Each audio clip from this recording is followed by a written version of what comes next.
駛期間被鐵通擊中，鐵後擊中巴士。城巴又話，車長喺危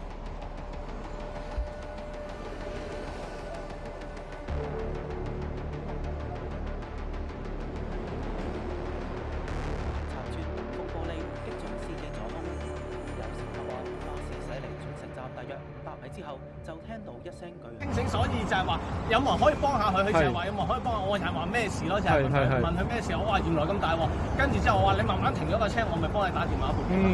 事發喺星期一下晝5點幾，涉事967號線城巴駛經大欖隧道轉乘站嘅時候，呢支大約1.5米長嘅鐵通擊中巴士車頭，鐵通玻璃，並且係擊中司機左邊胸口。救護員到場嘅時候，司機仍然清醒，獲送往博愛醫院。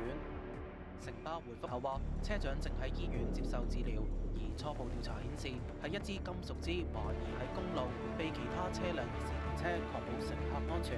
公司深表敬佩，並且會持續關注事件。警方喺現場檢走涉事鐵通，正係調查事件。